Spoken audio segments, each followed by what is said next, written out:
अस्सलामुअलैकुम, आप देख रहे हैं समा। मैं हूं फवाज ज़ैदी और मैं हूं सबा शेख। बुलेटिन का बाकायदा आगाज करेंगे इस अहम खबर से। हमजा शहबाज जवाब दें, चपरासी और क्लर्कों के बैंक अकाउंट्स में 25 अरब रुपए कहां से आए, क्या जरिया आमदन था। FIA ने अपोजिशन लीडर पंजाब असेंबली को शो कॉज नोटिस जारी कर दिया। जवाब देना होगा, नहीं तो हमजा शहबाज की जायदाद जब्त की जा सकती है। नोटिस में 30 रोज के अंदर वजाहत मांगी गई है। तमाम गाड़ियों, बैंक अकाउंट्स और उधार कीमत में ली गई रकूम का रिकॉर्ड भी पेश करना होगा। सोना, नकदी, फॉरेन करेंसी, प्राइस बॉन्ड्स और बैरून मुल्क सरमायाकारी समेत दीगर मालूमात भी मांगी गई हैं। मरियम औरंगजेब का कहना है कि एक ही इल्जाम में कितनी बार हिरासा किया जाएगा। तमाम सवालात के जवाब हमजा शहबाज दे चुके हैं। बदनीयती की बुनियाद पर उनका मीडिया ट्रायल किया जा रहा है। हमजा शहबाज जवाब दें, चपड़ासी और क्लर्कों के बैंक अकाउंट्स में 25 अरब रुपए कहां से आए, क्या जरिया आमदन था। FIA ने अपोजिशन लीडर पंजाब असेंबली को शो कॉज नोटिस जारी कर दिया है। जवाब तो देना होगा, नहीं तो हमजा शहबाज की जायदाद जब्त की जा सकती है। नोटिस में 30 रोज के अंदर वजाहत मांगी गई है। नैब बुलाए ना बुलाए मैं तो जाऊंगा। सिंध के जाले वजीर अपने खिलाफ तहकीकात पर बिन बुलाए नैब के मेहमान बनने के ख्वाहिशमंद हैं। सईद गनी ने ऐलान किया है कि वो कल सुबह अकेले नैब ऑफिस जाएंगे। बिल्कुल, और बस्ता भी साथ होगा। जितना मर्जी चाहे नैब उनका रिमांड ले, बोले जमानत भी नहीं कराऊंगा, घबराने वाला भी नहीं हूं। प्रेस कॉन्फ्रेंस में एक बार फिर चेयरमैन नैब को निशाने पर लिया और इस्तीफे का मुतालबा कर दिया। जो नैब के खिलाफ आवाम को गुमराह करने, बेबुनियाद और हकायक के मुनाफी प्रोपेगेंडा करने, नैब की जो माशाल्लाह जो साख है, अल्लाह अल्लाह सुभान अल्लाह, क्या साख है उनकी, उस साख और शोहरत को नुकसान पहुंचाने की मैंने जो इल्जाम में मुझे लीगल नोटिस मिला। चेयरमैन नैब के खिलाफ मैं इतने अरसे से बात कर रहा हूँ, ना 31A का जिक्र आया और ना ही कभी मेरे खिलाफ तहकीकात होने का कोई इन्होंने बात की। ये हलीम आदिल शेख के पास वो कौन सी गिदड़ सिंगी है कि अगर मैं ये कहता हूँ कि भाई इसको गिरफ्तार करो, इसका नाम ECL पे डालो, तो पूरी की पूरी नैब जो है वो छल पड़ती है। जब मैंने 31A इनके मुंह पे मारा है, उसके बाद ये नई तहकीकात वाला भी उन्होंने ड्रामा चला दिया। ये 31A तो नैब के ऊपर खुद लगता है, नैब के लोगों के ऊपर लगता है, सबसे ज्यादा चेयरमैन नैब के ऊपर लगता है, इसलिए कि वो असरअंदाज हो रहा है, हुकूमत के हाथों ब्लैकमेल होकर असरअंदाज हो रहा है। मेरे खिलाफ तहकीकात करें, इंक्वायरी करें, इन्वेस्टिगेशन करें, रेफरेंस फाइल करें, मैं जमानत नहीं करूँगा। पीर की सुबह मैं नैब के दफ्तर में जाऊंगा और अपने 2-4 जोड़े साथ ले जाऊंगा और जाकर उनको बताऊंगा कि मैंने जमानत नहीं करवाई है, मैं आपके पास हाजिर हूँ, मुझे गिरफ्तार करो भाई, मुझे जमानत नहीं करानी, मुझे आपने 90 दिन रखना है, 6 महीने रखना है, साल रखना है, मैं आपके पास हाजिर हो जाऊंगा पीर को। मैं कोई जुलूस लेकर नहीं जाऊंगा, कोई पार्टी के कारकुन लेकर नहीं जाऊंगा, अकेला नैब कराची के दफ्तर जाऊंगा और फिर देखें क्या करते हैं। MQM का जो तर्ज सियासत है वो यही है। वो अल्ताफ हुसैन का चेहरा बदल गया, अब बहुत सारे अल्ताफ हुसैन है जो वही नफरत की सियासत कर रहे हैं। कराची में अगर आप जाकर लोगों की राय सुने तो ये बिल्कुल फारिग हो। अल्लाह के फजल से अरबाब रवि जिधर भी गया ना उसको बर्बाद करती है। तो जो छोटी मोटी कसर रह गई PTI की अरबाब रवि निकाली। बहरिया टाउन के फंड्स पर पहला हक मलीर के लोगों का है। काला बोर्ड से मलीर तक का रोड भी बनाएंगे। वजीर आला सिंध कहते हैं कि कराची को मिलने वाला पैसा शहर का आईनी हक है, कोई एहसान नहीं। मुराद अली शाह सऊदाबाद चौरंगी से थड्डो नाला तक 3.5 किलोमीटर तवील सड़क की इफ्तिताही तकरीब से खिताब कर रहे थे।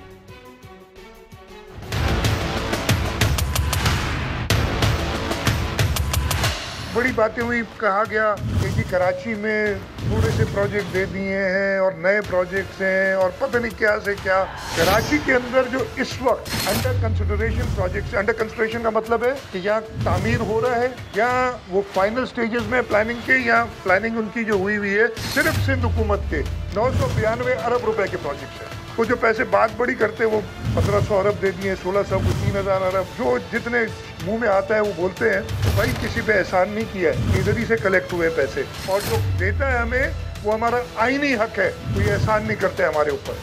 गुजर और औरंगी नाले के, महमूदाबाद नाले, इनके जो लोग डिस्प्लेस हुए हैं उनको प्लॉट्स भी दे रहे हैं और उनको इंशाल्लाह ताला सुप्रीम कोर्ट से हमने कहा है कि बहरिया वाले फंड्स में से जो कि आपके पास पड़े हैं, इन पैसों पे पहला हक मलीर के लोगों का है। यहाँ पे औरंगी में निहाल हॉस्पिटल से सऊदाबाद चौरंगी, ये वाला भी शामिल है प्रोजेक्ट, और मैंने भी देखा था ये रोड काफ़ी ख़राब है, तो इसको भी इसी तरीके से हम बनाएंगे। अदालत में बहरिया टाउन का दिफा करने वाली सिंध हुकूमत जुर्माने के पैसों से हिस्सा मांगने पहुंच गई। 30 अरब रुपए के लिए सुप्रीम कोर्ट में दरखास्त दे दी। सड़कें, निकासी और हाउसिंग स्कीम्स के मंसूबे बता दिए। सूबाई हुकूमत ने 3 अलहदा दरखास्तें दी हैं।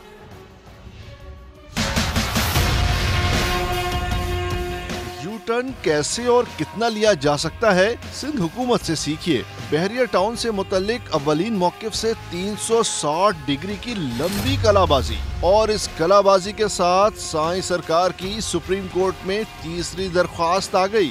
बहरिया टाउन की जिस अलॉटमेंट को दुरुस्त करार देने के लिए अदालत में दलाइल दिए थे, अब उसी अलॉटमेंट पर आए जुर्माने में से 30 अरब रुपए का हिस्सा चाहिए। सुप्रीम कोर्ट में दायर दरख्वास्त में साईं सरकार ने ये मौक़िफ़ इख्तियार किया है कि औरंगी और गुजर नाले के मुतासरीन को इसी पैसे से आबाद करना है। कराची में बारिश के पानी की निकासी के सारे मंसूबे भी इसी बहरिया टाउन के जुर्माने की रकम से पूरे करने हैं। मलीर, तेसर टाउन और दीगर हाउसिंग स्कीम्स की तकमील के लिए 10 अरब रुपए भी बहरिया टाउन के जुर्माने से ही हासिल करने हैं। इसलिए बहरिया टाउन के जुर्माने की रकम से 30 अरब रुपए सिंध हुकूमत को दे दिए जाएं। इरफानुल हक, समा, कराची। कनाडा में बैठकर सिंध पर राज करने वाला यूनुस मेमन आसिफ जरदारी का सबसे बड़ा मुबैना फ्रंटमैन और जाली अकाउंट्स वाला यूनुस कुदवाई ही है। नैब रावलपिंडी के मोस्ट वांटेड यूनुस कुदवाई से मुतालिक रिपोर्ट समा ने हासिल कर ली।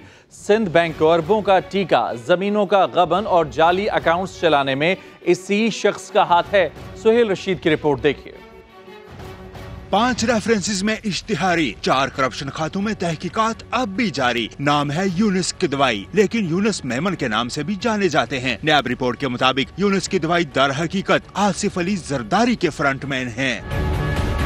समा को मसूल नैब रावलपिंडी की रिपोर्ट के मुताबिक यूनुस किदवाई आसिफ जरदारी का असर और रसूख इस्तेमाल करके जमीनें हथियाते, किकबैक्स और रिश्वत की रकूम लेते और तामीरात के शोबे में सरमायाकारी के नाम पर मनी लॉन्ड्रिंग की जाती। जाली अकाउंट्स का मरकजी किरदार भी यूनुस किदवाई ही थे। मेगा स्कैंडल की बुनियाद बनने वाले दोनों अकाउंट्स की मोहरें भी उनके दफ्तर से ही मिली। पिंक रेजिडेंसी को गैर कानूनी अलाटमेंट के अलावा सिंध बैंक को कर्ज फ्रॉड में 1000 मिलियन का टीका लगाने के पीछे भी यूनुस किदवाई ही थे। रिपोर्ट के मुताबिक यूनुस किदवाई के फ्रंटमैन नदीम अहमद वादा माफ गवाह बन चुके। पार्कलैंड फ्रॉड में जरदारी का नाम न आ जाए इसलिए अकाउंट्स यूनुस किदवाई संभालते रहे। तमाम केसेस में नैब 33 अरब की रिकवरी कर चुका और अब यूनुस किदवाई की गिरफ्तारी के लिए तमाम वसाइल इस्तेमाल करने का फैसला किया गया है। इंटरपोल समेत तमाम जराये से यूनुस किदवाई की गिरफ्तारी की कोशिशें की जाएंगी। गुज़श्ता दिनों सुप्रीम कोर्ट ने भी यूनुस मेमन के किरदार पर सवालात उठाए थे। सुहेल रशीद, समा, इस्लामाबाद। मुल्क को लूटने वालों की अब्बू बचाओ मुहिम नाकाम होगी। मुराद सईद की अपोजिशन पर लफ्जी गोलाबारी। बोले ये किलो अंडे और दर्जन आलू वाले लोग हैं, पर्ची लहराने वाले सिंध को तबाही तक ले आए। 2023 में सिंध में तहरीक इंसाफ की हुकूमत होगी। मैं उनको बताना चाहता हूं कि डडियाल को इंशाअल्लाह हम बदलेंगे, लेकिन 2023 में सिंध में तहरीक इंसाफ की हुकूमत कायम करके सिंध को भी बदलेंगे। जिन्होंने गुर्बत में धकेला, जिन्होंने सिंध को इस तबाही तक लेके आए। अब ये पर्ची लहरा के जो बात कर रहा था, ये वो है जो कहते हैं कि किलो अंडे और दर्जन आलू, फिर आ जाते हैं और आके क्या तकरीरें जाते हैं कि एक जो मुझे क्यों निकाला, दूसरा जो अपने केसेस भुगत रहा है, मुल्क को लूटा, आपको लूटा, पैसा चुराया, बाहर लेके गए, पाकिस्तान का सर झुकाया, पाकिस्तान को पूरी दुनिया में शर्मिंदगी का बाइस बने और फिर से आ जाते हैं अब्बू बचाओ कैंपेन लेके। वज़ीर आज़म के मुआवने खुसूसी शहबाज गिल ने कहा है कि पीपल्स पार्टी के पर्ची चेयरमैन अपना CV लेकर वाशिंगटन जा रहे हैं। अमेरिका को अड्डे देने के सवाल पर वज़ीर आज़म के एब्सोल्युटली नॉट के बाद बिलावल कहेंगे अगर इक़्तिदार में ले आओ तो व्हाई नॉट। कराची में प्रेस कॉन्फ्रेंस में उनका कहना था कि बिलावल की महूना की डील नहीं होने देंगे।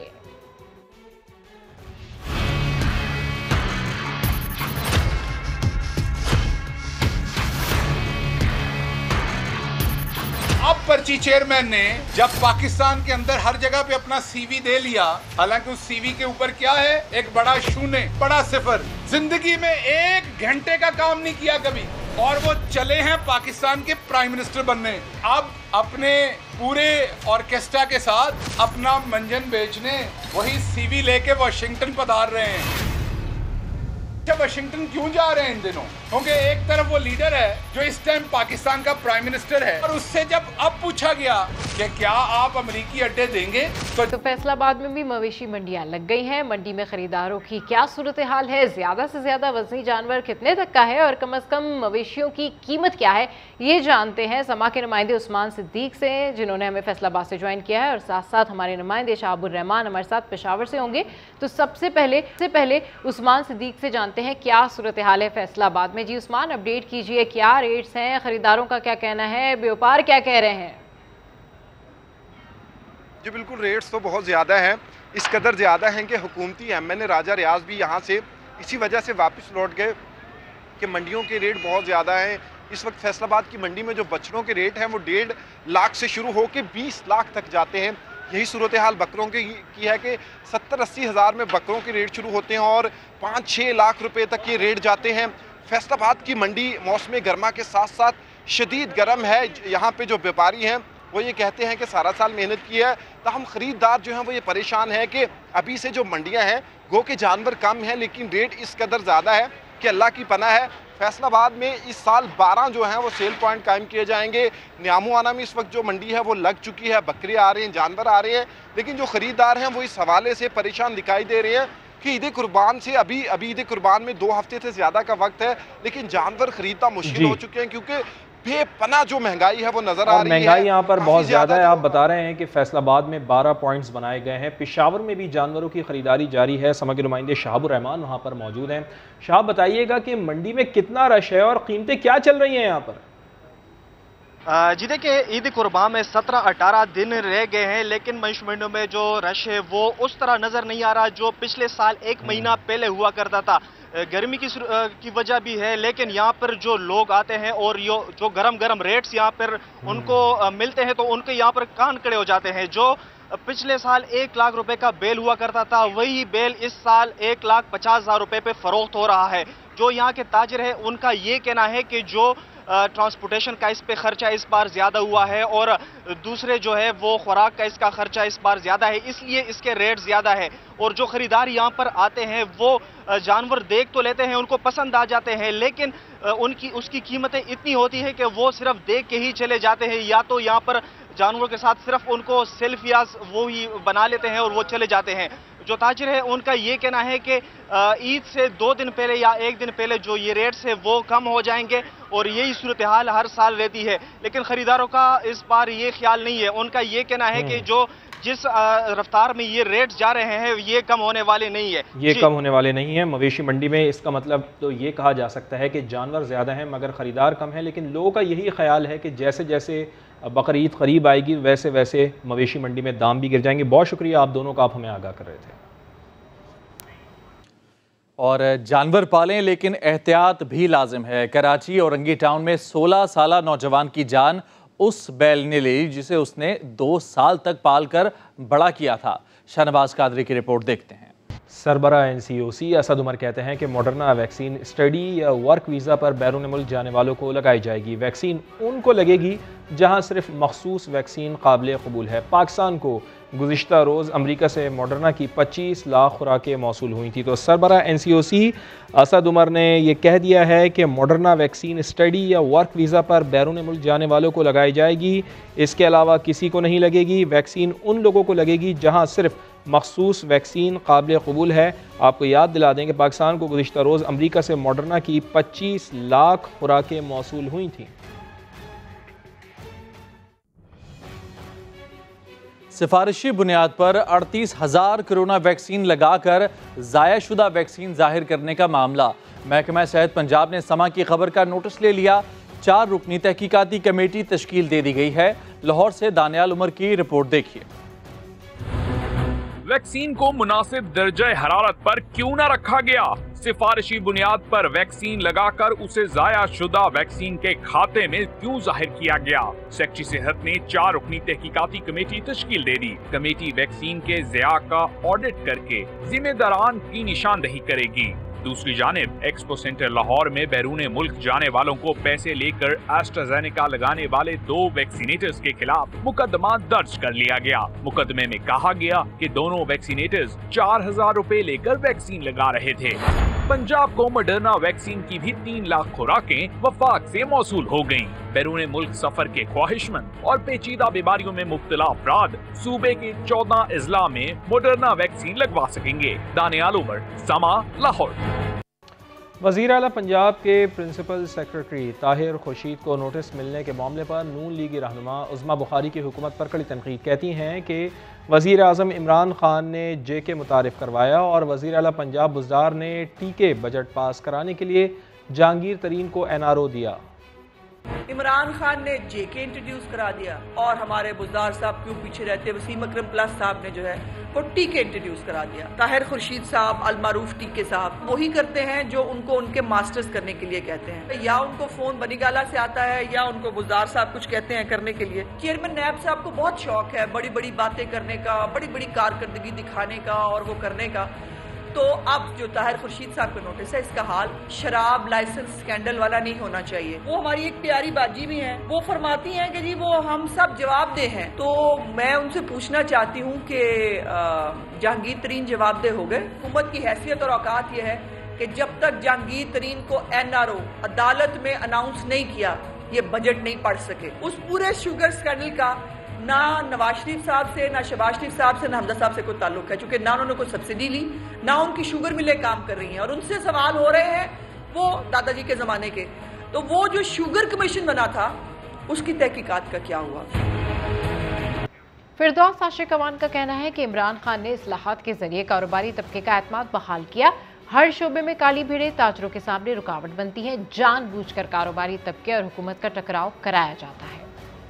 इमरान खान साहब ने जिस तरह इंस्टीट्यूशनल रिफॉर्म्स के ज़रिए इस इंडस्ट्री के अंदर करप्शन और करप्ट प्रैक्टिसेस को ख़त्म किया और बिजनेसमैन का एतमाद बहाल किया, मज़ीद रिफॉर्म्स की ज़रूरत है। हमें पता है कि अभी भी हर शोबे के अंदर कुछ काली भेड़ें हमारे इदारों में मौजूद हैं जो बिजनेस कम्युनिटी के रास्ते की रुकावटें बनते हैं, जो जानबूझ के बिजनेस कम्युनिटी का और हुकूमत का टकराव कराते हैं। वो काली भेड़ें ब्यूरोक्रेसी में भी मौजूद है, वो जमात में भी मौजूद हैं, वो मुख्तलिफ इंस्टीट्यूशंस के अंदर भी मौजूद हैं। और लाहौर हाई कोर्ट की जानिब से बड़ा हुक्म सामने आया। पंजाब हुकूमत को कब्रिस्तानों में मुफ्त तदफीन के लिए कानून में तरमीम की हिदायत कर दी। अदालत ने करार दिया कि उम्र भर टैक्स अदा करने वाले शहरी से कब्र और दीगर अशिया के नाम पर भी पैसे लेना दुरुस्त नहीं। इस वक्त डॉक्टर खालिद मकबूल सिद्दीकी बात कर रहे हैं, आपको लिए चलते हैं। चारों सुतूनों के सामने अपना मुकदमा, इस शहर का मुकदमा लेके आए हैं। मुकन्नना के सामने भी,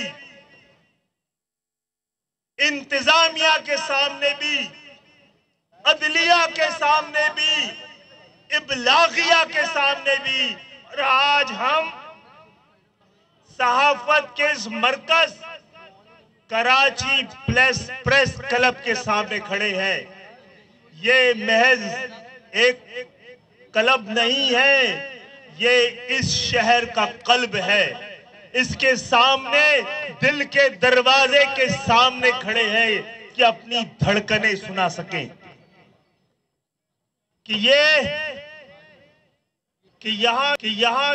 यहां से